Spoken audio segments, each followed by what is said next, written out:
Yes guys, welcome back. Today's video is going to be another story from my misspent youth, the trials and tribulations of a counsel state youth. And this one is about a near-death experience. So we'll get kitted up and ready to go.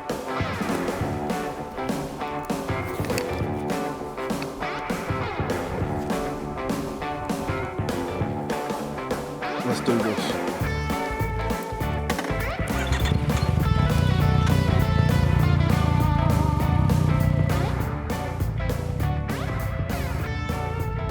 So this story takes place when little old Frazer was around about 8, 9, 10, and I'm 30 now, so a good long while ago.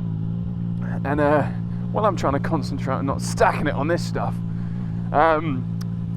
so as a young Brit, I spent many days at the pub, obviously not drinking as I was a wee whippersnapper, but we used to go to the pub quite a lot with our parents and our parents' friends, and go for pub lunch while they go there getting steaming. It's just a thing on a weekend that most Brits do. They take their kids to the pub and get steaming. And the pub in question, back then it was called the Glen Eagles. Now it's just been shortened to the Glen.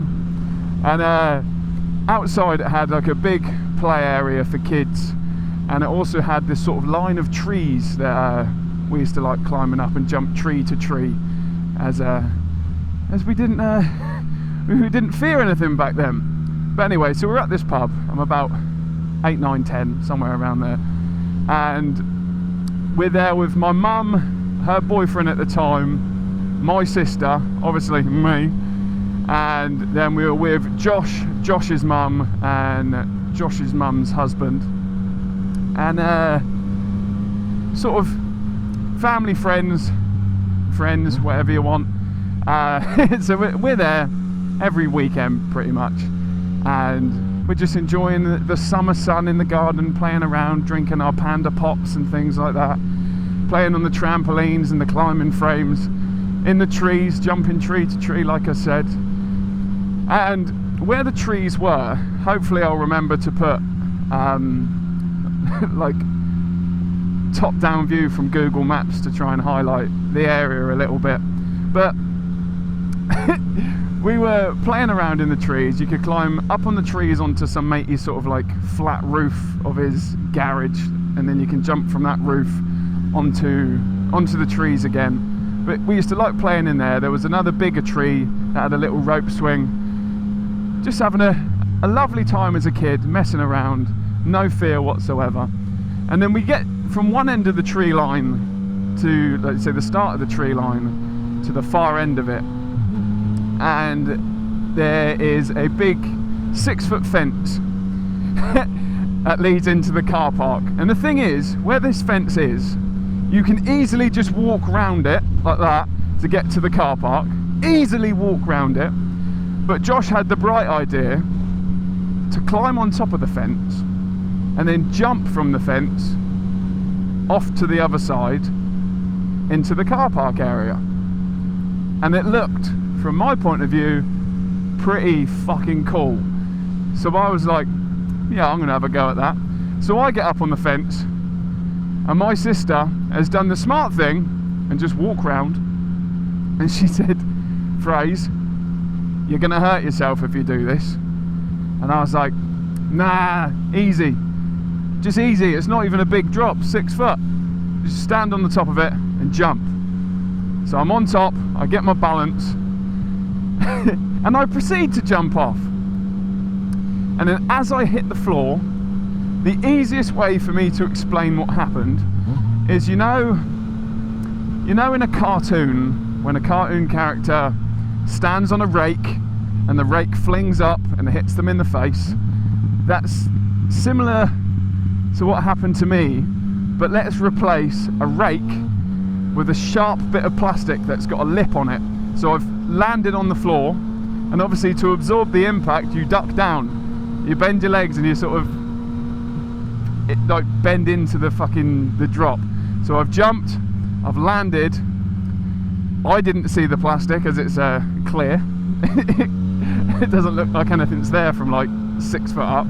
So I've jumped, I've landed on the lip of this plastic thing. There's this shard of plastic that's just laying there, and as I've went down, that's went up, and as I've bent down, I've landed on the sharp bit, and it stabbed me right up underneath my chin, and I've pulled up away from it as it's as it's painful. I've landed, it stabbed me underneath my chin, sort of that soft fleshy bit, and I've pulled out, and then there's just blood absolutely everywhere, and I'm panicking. There's fucking blood all over me. I've got this big gash like under my chin, so not quite the neck or the throat, but the gooch of the fucking the neck/chin area, if you will.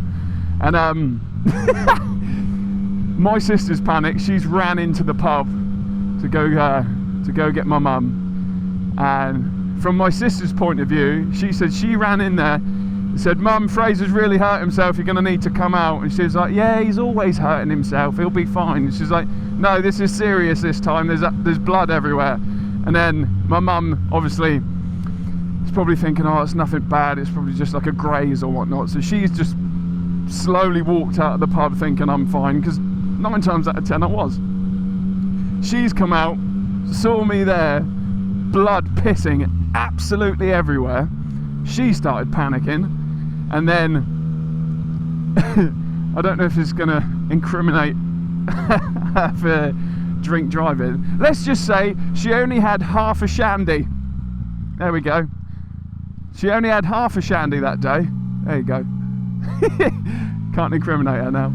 And so she's got me in the car and my sister, and I don't think the boyfriend at the time was there. I can't really remember him being there, but we've got in the car, blood pissing absolutely everywhere, all over the upholstery, and luckily enough she just had a tea towel in the glove box, I guess for the windscreen or whatnot, I don't know why, but she had a tea towel in the glove box. I remember it being crisp white, and I've had to put that under my neck.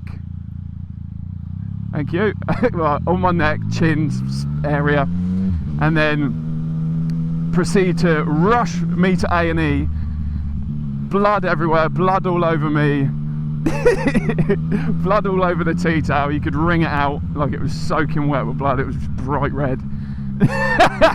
And then I don't really remember the journey getting to the hospital. I don't really remember the waiting around bit. It's too long ago. But all I do remember is having it stitched up, and then the doctor's saying, this is quite funny because I waffle a lot and I'm always talking and you can't shut me up.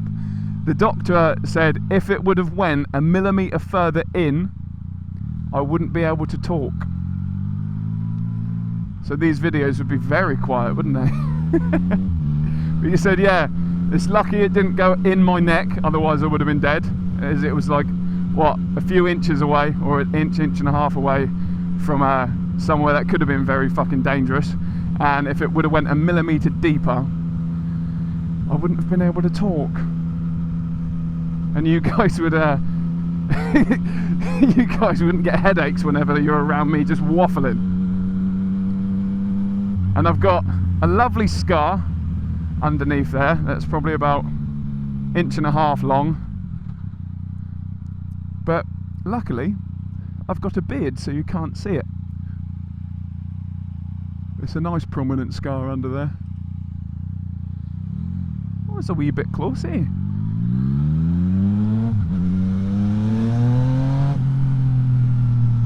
And I learnt from that to never do things because they look cool and dangerous. Well, I say I've learnt from it, I'm still doing weird shit by doing like wheelies and stuff. But yeah, just calculate the risks. That's about it.